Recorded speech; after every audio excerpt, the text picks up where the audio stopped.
से हम पढ़ते हैं अगर, तो यहाँ पर लिखा है सभोपदेशक, पुराने नियम में है, पेज नंबर 806, पेज नंबर 806 पुराने नियम में सभोपदेशक।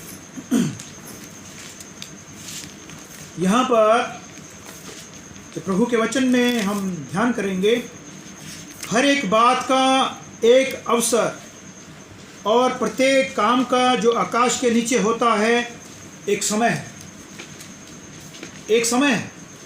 एक ही काम में हमें नहीं लगे रहना है, हर एक बात का एक समय है और समय की कदर करनी चाहिए, समय के अनुसार हमें चलना चाहिए। अभी परमेश्वर ने आज का समय हमें दिया, सुबह से, बल्कि रात से ही हम कहें, रात हमने खाना खाया था, उसके बाद हमने नहीं खाया, तो रात से हमने व्रत रखा हुआ है, रात से है कि नहीं, रात से रखा हुआ है और अब भी हम व्रत में बैठे हुए हैं। प्रभु का धन्यवाद, हालेलुया। अभी समय प्रार्थना का समय है और प्रत्येक काम का जो आकाश के नीचे है, सुबह हम उठते हैं, काम पे जाते हैं, काम पे जाके क्या क्या करते हैं, हर एक का काम अलग अलग है, हर एक बात का एक समय है। जन्म का समय, मरण का समय, बोने का समय, बोए हुए को उखाड़ने का भी समय है। परमेश्वर की हर परिस्थिति में हमें फिट होना है, कहने का मतलब परमेश्वर की रजा में हमें हमेशा रहना है, चाहे कुछ भी हो, हमें प्रभु की संगति में, प्रभु की रजा में हमें रहना है। घात करने का समय है, चंगा करने का समय है। लड़ाइयाँ हो जाती हैं, झगड़े हो जाते हैं, लड़ाइयाँ लंबी हो जाती हैं, खानदानी बन जाती हैं, कबीलों की लड़ाइयाँ ऐसी होती हैं। लेकिन जो प्रभु के वचन को जानते हैं वो सुबह लड़ते हैं, शाम को इकट्ठे हो जाते हैं। परमेश्वर के वचन में लिखा है, तुम गुस्सा तो करो पर पाप मत करो। पाप नहीं करना, पाप नहीं करना है, बाकी जो करना है करो, पाप नहीं करना है। पाप ने क्या किया? पाप ने प्रभु यीशु मसीह की जान ले ली। पाप ने की किया? प्रभु यीशु मसीह की जान ले ली। पर की प्रभु यीशु मसीह की जान कोई ले सकता है? कोई प्रभु यीशु मसीह जान ले नहीं सकता। प्रभु यीशु मसीह फिर तो तीसरे दिन जिंदा हो गए और जिंदा होके 40 दिन बाद आसमान पे चले गए। हुण प्रभु यीशु मसीह आने वाले ने द्वारा और असी जान वाले हैं। या तो सानू प्रभु लेके जाऊगा या फिर असी अपने आप चले जावांगे। समय है, हर चीज़ का समय है। धन्यवाद प्रभु का, हर गल दे विच असी धन्यवाद करिए। ढा देने का समय है, बनाने का समय है। साडे एरिए दे विच, तुहाडे एरिए च भी होगा, लोकी वधिया वधिया मकान तोड़ी जाते हैं, है ना। वधिया वधिया मकान लोगों ने तोड़ के नवे डिजाइन के बना ले। कोठियाँ मेरे सामने इन्नियां शानदार कोठियाँ, करोड़ करोड़ करोड़, 1.5 करोड़ की डुगरी फेस 1 के कोठियाँ इन्नियां तोड़ के लोगों ने बना लिया। पहलां बनाइयां सीगियां, बड़े चाव दे नाल बनाइयां सीगियां, ते वो बनाने का समा सीगा, उसनूं तोड़ के हुण नवे डिजाइन का बना लिया। फैशन चेंज हो गया, है ना, फैशन चेंज हो गया। हुण जिन्होंने बनाया तो आने वाले समय फैशन फिर चेंज हो जाऊगा, वो फिर तोड़ देंगे। चल रहे परमेश्वर दी, वो लोग सोचते हैं कि असी ये सब कर रहे हैं, लेकिन वचन दे विच की लिखिया? ढा देण दा एक समय है, बनाउण दा भी समय, रोण दा समय, हੱਸण दा समय, रोण दा समय, हੱਸण दा समय। बाणी च लिखिया, आनंद करन वालियां दे नाल आनंद करो, रोण वालियां दे नाल रोवो। रोमियां दे विच इस तरह लिखिया, पढ़ांगे सुनेंगे सी। रोने का समय है, हंसने का समय है, छाती पीटने का समय है, नाचने का भी समय है। नाचने का समय, 31 तरीक याद आ गई, वो भी समा सीगा। पर अज हुण समा किहड़ा? ये समा हुण नच्चण दा नहीं है। प्रभु की बाणी दे विच आपां सिख रहे हैं कुछ, परमेश्वर की हजूरी दे विच आपां बैठे हैं। परमेश्वर सानू इजाजत दिंदा, पाप करन दी इजाजत नहीं दिंदा, बाकी परमेश्वर दे हजूरी दे विच रह के, मर्यादा विच रह के असी जो करना है करो। हालेलुया। ਕੋਈ ਇਸ ਤਰ੍ਹਾਂ ਦਾ ਕੰਮ ਜਿਸ ਨੂੰ ਕਰਕੇ ਸਾਡੇ ਪ੍ਰਭੂ ਨੂੰ ਬਦਨਾਮੀ ਮਿਲਦੀ ਹੋਵੇ, ਹੈ ਨਾ, ਉਹ ਆਪਾਂ ਨਹੀਂ ਕਰਨਾ, ਉਸ ਤੋਂ ਆਪਾਂ ਬਚ ਕੇ ਰਹਿਣਾ, ਉਹ ਕੰਮ ਅਸੀਂ ਨਹੀਂ ਕਰਨਾ। और ਜਦੋਂ ਅਸੀਂ ਇਸ ਦਾ 7 वचन पढ़ते हैं, फाड़ने का समय है, सीने का समय है, चुप रहने का समय, बोलने का भी समय है। ज़्यादातर मसीह लोग चुप रहते हैं, है ना, मेरे को आ जाते हैं, फिर वकील साहब आ गया साड़ी ज़मीन पर कब्जा कर लिया, भाई बोलना सी, फिर तुम बोले कर, चुप रहने का समय है, बोलने का समय है। प्रभु ने कहा, क्या कहा, सांप की तरह होशियार बनो और कबूतर की तरह भोले बन जाओ। कई बार मसीही लोग जो है कबूतर बने रहते हैं, बिल्ली आके फड़ लेती है गल तो, सप की तरह होशियार भी असी रहना, सानू सावधान रहना चाहिए।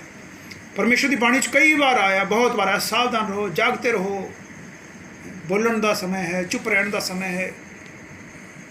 ये दुनिया ते असी राज करना है ना, इस तरह तो राज नहीं होएगा। परमेश्वर के लोग राजे ने, साडा राजियां दा राजा प्रभु यीशु मसीह स्वर्गां दा राज वो सानू दे गया, पर दुनिया दे विच जब तक रहना उद तक असी दुनिया दे विच भी राजे ही हाँ। Hallelujah, hallelujah. रोमियो दे विच जांदे असी, रोमियो दा 12 अध्याय और उसदा 15 वचन दे विच असी पढ़दे हां। रोमियो दा 12 अध्याय बाणी च लिखिया,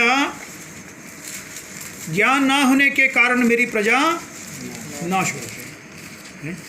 परमेश्वर के वचन का सानू ज्ञान होना चाहिए। सिर्फ अन्य भाषा के बोलना, तालियां बजाना, सेंसेशनल हो जाना, भावुक हो जाना, तो ये काफ़ी नहीं है।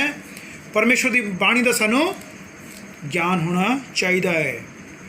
लिखा है 14 वचन तो जो असी पढ़ते हैं, रोमियो का 12 अध्याय उसके 14 वचन तो शुरू तो असी पढ़ लेंगे हाँ, तो 12 ये कवर हो जाता।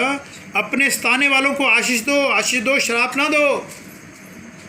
कौन सतांदा है तुहानूं? एक साडा अधिकार भी हुंदा है उत्थे असीं बोलना, पर यह मतलब ये नहीं भी उहनूं असीं आपां गालां कढीए, उस नूं आपां शराप दईए, तेरा कख ना रहे, इदां दी गल्लां आपां पिंडां दे विच शहरां दे विच सुणदे हां, गलियां महल्लिਆਂ 'ਚ लोग लड़ पैंदे ने, ते इस तरह दी गल्लां सानूं सुणन नूं मिलदियां ने। इन्हां गल्लां तो परमेश्वर का वचन सानू रोकदा, आशीष देने के लिए कहता है परमेश्वर का वचन। असी सताण वालियां नू आशीष दईए, शराप ना दईए, क्योंकि असी इसलिए परमेश्वर ने सानू चुनिया, इसलिए परमेश्वर ने सानू चुनिया। आनंद करने वालों के साथ आनंद करो। हालेलुया। आनंद करने वाले के साथ आनंद करो। अज तो कई साल पहला एक मैं कोई किस्सा पढ़ रहा सीगा, कहते तुसीं किते जा रहे हो, सड़क के उत्ते तुहानूं जल्दी है, तो अगे जाम लग्या है, जाम लग्या, काहदा जाम लग्या, बरात ढोल वज रहा उत्थे, और तुसीं अपनी कार च एसी भी है नहीं, तो तुसीं मच्छी जाओ, सड़ी जाओ। इस तो अच्छा की है तुसीं बाहर निकलो कार चों तो उन्हां दे नाल नच्चण लग जाओ, ठीक है, समा भी पास हो जाऊगा तुहाडा, इन्हां नूं जाम क्लीयर हो जाऊगा, तुसीं निकल जाओ अगे। सड़ना, अपने आप को साड़ना, तो ये अच्छी गल नहीं है। आनंद करने वाले दे नाल आनंद करो। लोग आनंद कर रहे हैं तो आप उधर मुँह करके बैठे हैं, तो असीं कहने भी असीं मसीही हाँ। ये किहड़े मसीही हो भाई तुसीं? हैं तालिबानी हो तुसीं, तो तालिबानी हैं। बाणी च लिखिया, आनंद करने वालों के साथ आनंद करो, रोने वालों के साथ रो। हर परिस्थिति दे विच असीं रहिए, जिस तरह का माहौल होवे उस तरह के असी हो जाइए, मर्यादा दे विच असी रहिए। एक वचन असी होर पढ़ते हाँ, जदों एक्ट प्रेरितों के काम 15 अध्याय और उसदे 19 वचन तो 19 वचन प्रेरितों के काम 15 अध्याय और उसका 19 वचन तो असी पढ़ते हैं। इसलिए मेरा विचार ये है कि अन्य जातियों में से जो लोग परमेश्वर की ओर फिरते हैं, हम उन्हें दुख ना दें, हम उन्हें दुख ना दें। कहते ने बहुत भाई तुसीं तां बड़े हो ना, साड़ा दिल तो करता संगत चाण नूं, पर कई अजीब गल्लां हुंदियां ने। बाणी सानू दसदी आ जो साड़ी संग हम उन्हें दुख ना दें, उन्होंने उत्ते एवं बिना मतलब दियां फरीसियां वांग वस्तुआं उन्होंने ना लद्दीए जिन्होंने अपनी उंगली के नाल सरकाना नहीं सी चाहते। प्रभु यीशु मसीह ने ज़्यादा विरोध किन्हां दा कीता?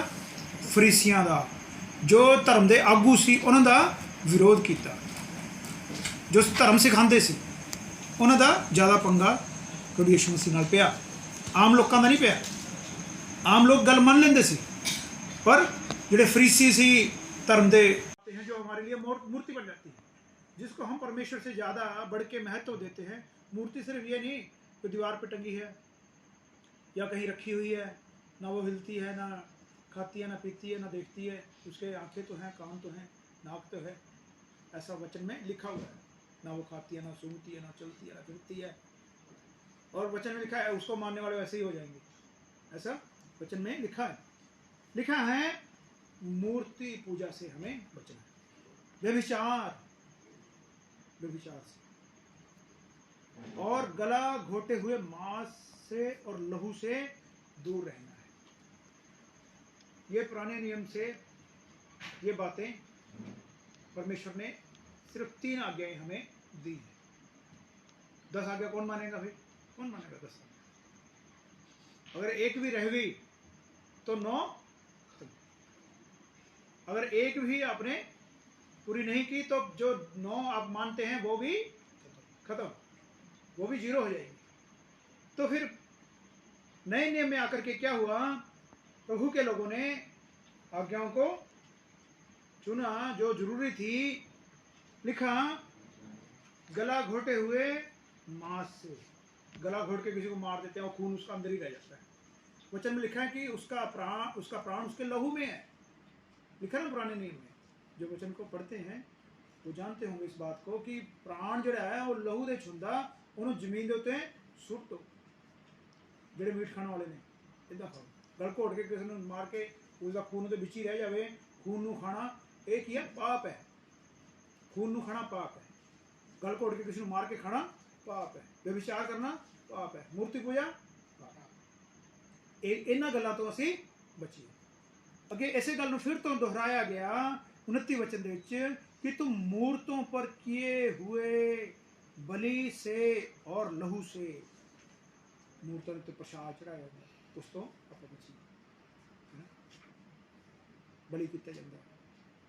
मूर्तियों उत्ते बलि चढ़ा दिया ने लोग, क्या होता है वो सांड होता है, सांड की बलि चढ़ा देते हैं ना। देखा आज के समय में बहुत सी वीडियो ऐसी आ रही हैं, तलवार से गला काट देते हैं उसका, वो मूर्ति के आगे चढ़ा देते हैं। तो ये सब क्या है? ये गलत बातें हैं। परमेश्वर का वचन इन्हें हमें रोकता है। गला घोटे हुए मांस से, व्यभिचार से दूर रहो, इनसे दूर रहो तो तुम्हारा भला होगा, आगे शुभ। हालेलुया। इन्हां गल्लां तो जदों असीं बचदे हां ते साडे जीवन दे विच शुभ की हुंदा अच्छा हुंदा है, साडे जीवन दे विच अच्छा होएगा। अज कहते अच्छा, अज दा दिन शुभ दिन है, शुभ दिन की अच्छा दिन। फिर तुहाडे जीवन दे विच अच्छा होएगा जदों असीं इन्हां आग्यावां दे विच रहिंदे। प्रभु यीशु मसीह ने भी सानू सिखाया, जो मरकुस का 12 अध्याय उसके 28 वचन तो असीं पढ़ते हैं। मरकुस का 12 अध्याय और उसके 28 वचन तो जो असीं पढ़ते हैं, पेज नंबर 71 71, पेज नंबर 71। शास्त्रियों में से एक ने आकर उन्हें विवाद करते सुना और ये जानकर कि उसने उन्हें अच्छी रीति से उत्तर दिया है, उससे पूछा, सबसे मुख्य आज्ञा कौन सी है? देखो, शास्त्री और फरीसी यही ज़्यादा अपने आप को रीति रिवाजों के बन के रखते सी। किस नूं मिलना है, किस नूं नहीं मिलना, किहड़े एरिए विचों दे निकलना है, किहड़े एरिए विचों दे असीं बाहरों बाहर जावांगे।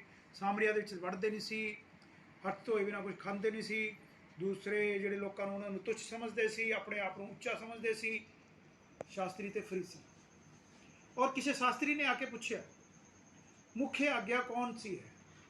मुख्य आज्ञा कौन सी है?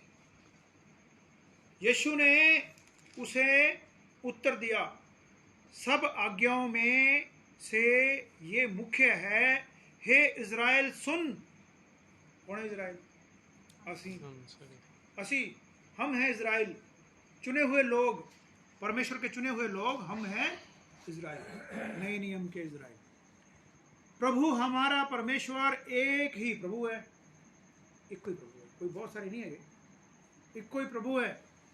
और तू प्रभु अपने परमेश्वर से अपने सारे मन से, सारा मन, सारा मन मतलब 100% मन असी प्रभु ਨੂੰ देना, सारे प्राण से, सारा 100%, अपनी सारी बुद्धि से, अपनी सारी शक्ति से प्रेम रखना। देखो ये की कुछ आ गया, मन, सारा प्राण, सारी बुद्धि, सारी शक्ति, यही कुछ तो ਹੁੰਦਾ इंसान ਦੇ ਵਿੱਚ, यही कुछ ਹੁੰਦਾ इंसान ਦੇ ਵਿੱਚ। इंसान जिंदा इंसान ਦੇ ਵਿੱਚ ਹੁੰਦਾ, मुर्दे ਦੇ ਵਿੱਚ कुछ नहीं ਹੁੰਦਾ। जे किसी जिंदे इंसान ਦੇ ਵਿੱਚ सारा कुछ निकल जाए वो मुर्दा ही है ना। एक जिंदा इंसान जो है मन तो सोचता है, विचार करता है, उससे जान पाई जाती है, उसदे बुद्धि पाई जाती है, उसदे शक्ति पाई जाती है 100%। और दूसरी क्या लिखा है, सारी शक्ति से प्रेम रखना। और दूसरी ये है कि अपने पड़ोसी से अपने समान प्रेम रखना। अपने पड़ोसी से, पड़ोसी दे नाल लड़ाई है तो आप चले संगत से, ये तो नियम के खिलाफ है ना। बाणी च लिखिया कि जब तू बलि वेदी ते जावे और तेरे मन दे ख्याल आवे कि तेरे भरा दे नाल झगड़ा है, तो उस बलि नूं उत्थे छड्ड दे, भेंट नूं उत्थे ही छड्ड दे। पहला जाके अपने भरा दे नाल सुलह कर, फिर तेरी भेंट जो है परमेश्वर स्वीकार करूगा। जब साडा अपने भरा दे नाल बनदी नहीं, भरा दे नाल झगड़ा, तो असी विचार बना के बैठे हुए हैं कि जे उस संगत विच वो होया तो मैं नहीं जाना। कई की सोच ये होंदी है कि नहीं होंदी भी उस, चलो संगत नूं छड्डो, फलाने विआह दे विच जे वो होया तो मैं उत्थे नहीं जाना, फलानी पार्टी दे जे वो बंदा होया तो मैं उत्थे नहीं जाना। पुछणगे तुसीं उहनूं बुलाया, कहणगे हाँ जी बुलाया, फिर आपां नहीं जाना। परमेश्वर की बाणी की दसदी है सानूं, जब तू अपने उस भरा नूं जिसनूं तू देखिया अपनी अखां दे नाल प्रेम नहीं करदा, ते उस परमेश्वर नूं तू किस तरह प्रेम कर सकदा है जिसनूं तू अपनी अखां दे नाल देखिया नहीं। फिर की है, फिर वो धोखेबाज है, वो ड्रामेबाज है जो अपने भरा नूं नफरत करदा और वो परमेश्वर के राज विच जाऊगा नहीं। प्रभु प्रभु कहने वाले परमेश्वर के राज विच जाणगे नहीं। परमेश्वर की आज्ञा के उत्ते जो चलदा, उसकी इच्छावां दे उत्ते चलदा, वही परमेश्वर के राज विच जाएगा। हो सकता उन्हें किसी के लिए प्रार्थना की हो, भूत निकल गया हो सकता उन्हें किसी के लिए प्रार्थना की हो, बीमारी ठीक हो गई हो सकता उसने किसी वास्ते भविष्यवाणी की हो, भविष्यवाणी पूरी हो गई हो। पर भविष्यवाणियां करना, अन्य भाषा बोलना, ये सब जो है वरदान जो है इत्थे ही रह जाएंगे। फल होना साडे जीवन दे विच जरूरी है। जे फल ने तो फलों दे विच प्रेम सब तो महान है। ये परमेश्वर ने ये आज्ञा सानू दिती है कि लिखा दूसरी ये है, सिर्फ दो आज्ञा दी है परमेश्वर ने, है ना। एक तो परमेश्वर नू प्रेम करना अपनी सारी बुद्धि नाल, अपने सारे मन दे नाल, अपनी सारी शक्ति दे नाल असी परमेश्वर नू प्रेम करना। सारे मन, सारे प्राण, सारी बुद्धि, सारी शक्ति, आधा नहीं जो अद्धा आप किसी होर नूं दे रहे हैं, मन अद्धा किसी होर, अद्धा यीशु तेरा ते अद्धा किसी होर दा, है ना। तो परमेश्वर का वचन सानू ये नहीं कहता। परमेश्वर का वचन कहता सारी बुद्धि के नाल प्रेम करना। और दूसरी ये है कि अपने पड़ोसी के नाल तुसी अपने वर्गा प्रेम रखना। जिस तरह सब तो ज़्यादा इंसान किनू प्रेम करता? अपने आप। अपने बच्चों भी नहीं करता, अपनी पत्नी नू भी नहीं करता, अपने पति नू नहीं करता, सब तो ज़्यादा अपने आप नू। ये सच्चाई है ना। भावें कोई जिन्ना मर्जी झूठ बोली जाए, पर यह सच्चाई है। सब तो ज़्यादा इंसान अपने आप नू प्यार करता है। जिस तरह असी अपने आप नू प्रेम करते हैं, उस तरह का प्रेम असी परमेश्वर नू करिए, ताकि असी कह सकते हैं असी यीशु दे आ, असी प्रभु दे आ, असी परमेश्वर नू जानते हैं, असी परमेश्वर नू मनते हैं। हालेलुया। बड़ी आज्ञा यही है। इस तो बड़ी आज्ञा होर कोई है नहीं। बड़िया आज्ञावां 10 आज्ञावां आपां पढ़ी जाइए ते कोई साडे मन च कोई गल ना करे, साडे जीवन च कोई काम ना करे। की लिखा है? एक छोटी जी आज्ञा आपां ले लैंदे हां, झूठ नहीं बोलना। आ देखो झूठ, आ देखो झूठ, है ना, है यही है ना झूठ। हुंदे किते होर है, दसदे किते होर जे अगला कहदे वीडियो कॉल करके दिखा मैनूं, फिर बैठा तो किते होर है ना। कई बार मैं कह देना हुन्ना अपने किसी दोस्त मित्र नूं, कोई अज तू आया नहीं, की गल भाई? ना मैं बैंक गया हाँ। अच्छा मैंने वीडियो कॉल कर बैंक च तो होंदा ही नहीं, मेरा नैटवर्क खराब हो गया। अच्छा ठीक है, सब तो झूठ ये बुलांदा आपां नूं ते बोलते भी आप भी बोलते हैं, मैं भी बोलता, सारे बोलते हैं। फिर वो पिछलियां 9 आज्ञा कित्थे गईयां? वो भी जीरो हो गई, वो भी जीरो हो गई, है ना। तो फिर परमेश्वर ने हल कढ़िया, एक हल कढ़ दिता साढ़े वास्ते, हल कढ़िया। असी जिन्ना अपने आप नूं प्रेम करते हैं उन्ना असी प्रभु नूं प्रेम करिए, और जिन्ना असी अपने आप नूं प्रेम करते उन्ना असी अपने पड़ोसी नूं भी प्रेम करिए। जे हर कोई इंसान अपने पड़ोसी नूं प्रेम करन लग जाए तो साडा तो काम बंद हो जाऊगा, वकीलों का काम, कि नहीं? चलो असी घट्टो घट्ट असी तो करिए, है कि नहीं? आप करिए। चलो एक वचन आप होर जानते हैं, आप पहला कुरिन्थियां 9वां अध्याय, पहला कुरिन्थियां 9वां अध्याय 19 वचन तो असी पढ़ते हैं। पहला कुरिन्थियां 9वां अध्याय और उसके 19 वचन तो असी पढ़ते हैं जो कि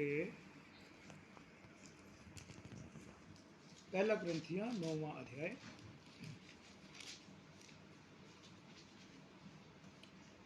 यहाँ पर लिखा है, क्योंकि सबसे स्वतंत्र होने पर भी मैंने अपने आप को सबका दास बना लिया है कि अधिक लोगों को खींच लाऊं। दास, दास की होंदा है? नौकर, है ना। दास खरीदया होया, जे अपना मकान पै रहा है तो आप मजदूर लगाता तो बाहर सरिया पिया, उन्होंने कहांगे भाई सरिया चक के ना तो ऊपर कोठे चढ़ा दे, तो साड़ी गल मनूगा ना। उन्हें हजे अद्धा भी नहीं चढ़ाया होंदा तो असीं कहने तू छड्ड नूं, पहलां इट्टा चक, सीमेंट दी बोरियां चक पहलां मींह आना, वो साड़ी हरेक गल नूं मनदा। वो ये नहीं कहूगा भी पहलां सरिया चक लवां, मैं पहलां इट्टां चक लवां, पहलां तुसीं आ कहा सी हुण तुसीं आ कह दित्ता, मैं नहीं काम करदा। इदां तां नहीं कहंदा वो, इदां नहीं कहंदा वो। उसनूं शाम नूं दिहाड़ी मिलनी है, उसनूं जो मालिक कहंदा उसने उही काम करना। बाणी च लिखिया, क्योंकि सबसे स्वतंत्र होने पर भी मैंने अपने आप को सबका दास बना लिया है। परमेश्वर ने आज़ाद किया तो असी एक दूसरे दे दास हो गए। हालेलुया। एक दूसरे दे असी दास हो गए, एक दूसरे का असी इनकार नहीं करना, है ना। परमेश्वर की बाणी ये दसदी है। जे असी एक दूसरे दे दास हो जाइए फिर लड़ाइयाँ झगड़े बंटवारे ये सब फिर बंद हो जाए, गुटबंदी ये सब खत्म हो जाए जो तुसी एक दूसरे दे दास बन जाए। दूसरे नूं दास बनाना चाहते हैं पर आप खुद बनना नहीं चाहते। बाणी च लिखिया कि अधिक लोगों को खींच लाऊं। जब तुहाडा आपस दे विच नहीं बनदी तुसीं दूसरे नूं की दसोगे भी असीं प्रभु दे लोक हां? अगला कहूगा तुसीं तां आपस दे तुहाडी बनदी नहीं, तुसीं आपस दे तुसीं लड़दे हो ते तुसीं दूसरे बंदे नूं किवें खिच सकदे हो? प्रभु दे विच नहीं खिच सकदे। पहलां असीं एक दूसरे दे दास बणीए ताकि साडा काम मेन फोकस कित्थे होना चाहिए कि कोई आत्मा बचे, प्रभु दे विच कोई आत्मा बचे। अपनी आकड़ नूं सानूं छड्डना पैना है, किसी नूं बचाउण दे लई अपनी आकड़ नूं सानूं छड्डना पैना है ताकि वो बच जावे, नहीं तो इस हिसाब जो है तुहाडे तो लिया जाएगा कि उस दिन ये काम करन वाला सी, तेनूं पता सी पर तू कीता नहीं, पर तू कीता नहीं। इत्थे पौलुस सानूं समझा रहा, मैं यहूदियों के लिए यहूदी बना। पौलुस यहूदी सीगा लेकिन बाद विच उन्हें मसीह दे उत्ते विश्वास किया और मसीही बन गया। हालेलुया, मसीही बन गया। मैं यहूदियों के लिए यहूदी बना कि यहूदियों को खींच लाऊं। गल की है बचाण दी, गल दूसरे नूं बचाण दी। लिखा है, आगे लिखा है जो लोग व्यवस्था के अधीन हैं उनके लिए मैं व्यवस्था के अधीन ना होने पर भी व्यवस्था के अधीन बना। मैं व्यवस्था नहीं मानता। व्यवस्था की मूसा के द्वारा जो दी गई व्यवस्था अनुग्रह, एक व्यवस्था होती है, एक अनुग्रह। अनुग्रह परमेश्वर का अनुग्रह हमें बचाता है। अभी हम अनुग्रह में हैं, परमेश्वर के अनुग्रह में। व्यवस्था क्या सजा देती है, आंख के बदले आंख, कान के बदले कान, हाथ के बदले हाथ। व्यवस्था मारती है, अनुग्रह बचाता है। पौलुस इत्थे कहता है मैं व्यवस्था ਨੂੰ नहीं ਮੰਨਦਾ लेकिन ਉਹਨਾਂ ਦੇ ਵਰਗਾ ਹੋ ਜਾਂਦਾ। ਜਦੋਂ ਅਸੀਂ ਕਿਸੇ ਨਾਲ ਦੁਸ਼ਮਣੀ ਪਾ ਲਈ ਤੇ ਉਹ ਸਾਡੀ ਗੱਲ ਸੁਣੂਗਾ नहीं ਸੁਣੂਗਾ। ਉਹ ਤਾਂ ਸਾਨੂੰ ਦੂਰੋਂ ਦੇਖ ਕੇ ਦੇਖੋ ਵੀ ਭਾਈ ਫਲਾਣਾ ਬੰਦਾ ਆ ਰਿਹਾ ਤੇ ਹੁਣ ਜ਼ਰੂਰ ਇਹ ਦੂਸਰੀ ਗੱਲ ਕਰੂਗਾ, ਪ੍ਰਭੂ ਦੀ ਗੱਲ ਕਰੂਗਾ, ਤੇ ਆਪਾਂ ਪਹਿਲੇ ਖੇਤ ਵਿੱਚ ਹੀ ਨਿਕਲ ਜਾਵਾਂਗੇ। ਨਹੀਂ, ਜੇ ਸਾਡਾ ਵਿਵਹਾਰ ਇਦਾਂ ਦਾ ਹੋਊਗਾ कि कोई भी साडे नाल गल करना भी पसंद नहीं करूगा, फिर प्रभु तो बचावांगे किनों? फिर असी बचा नहीं सकते। बाणी च लिखिया कि व्यवस्था के अधीन ना होने पर भी मैं उनके जैसा बन गया, ताकि जो व्यवस्था को मानने वाले हैं उनको मैं प्रभु का वचन सुनाऊं और वो भी बच जाएं। हालेलुया। आगे लिखा है व्यवस्थाहीनों के लिए मैं जो परमेश्वर की व्यवस्था से हीन नहीं परंतु मसीह की व्यवस्था के अधीन हूं। हालेलुया। व्यवस्थाहीन कुछ लोग परमेश्वर नहीं मानते, नास्तिक किस्म के होंगे, ना वो पुराने नियम मानते, ना नए नियम मानते, वो किसी को नहीं मानते, वो किसी रब को नहीं मानते। नास्तिक लोग भी ने, इदां दे लोग भी ने। ये संख्या दिन पर दिन बढ़ रही है, ये भी संख्या बढ़ रही है। कहंदा जो इस तरह के लोग होंगे ने उन्हां दे लई मैं उदां दा ही बन जांदा ताकि मैं उन्हां नूं बचा सकां। गल बचाण दी। मैं निर्बलों के लिए निर्बल सा बना कि निर्बलों को खींच लाऊं। निर्बलों के लिए निर्बल, यहूदियों के लिए यहूदी, व्यवस्थाहीनों के लिए व्यवस्थाहीन, व्यवस्था अधीनों के लिए व्यवस्था अधीन। क्या लिखा है? मैं सब मनुष्यों के लिए सब कुछ बना। सब मनुष्यों के लिए सब कुछ बना। इस वचन तो सानू सीखण की जरूरत है। कई बार असीं जिद फाड़ लेंगे कोई, है ना? जिद्दी नहीं बनना। जिद्दी कौन होंगे? तालीबानी जिद्दी होंगे, है ना? तालीबानी नहीं बनना। असीं प्रभु के लोग हाँ, साडा ध्यान दूसरे को बचाने के उत्ते होना चाहिए। सब मनुष्यों के लिए सब कुछ बना कि किसी ना किसी रीति से एक का उद्धार कराऊं। उद्धार असीं किसी को उद्धार कराना है, वचन सुनाना उसनूं, ताकि वो भी प्रभु यीशु मसीह नूं जान लवे कि मुक्तिदाता कौन है। मैं ये सब सुसमाचार के लिए करता हूं। सुसमाचार लेके किथे जाओगे? जब तो कोई गल सुनना ही पसंद नहीं करता, किथे लेके?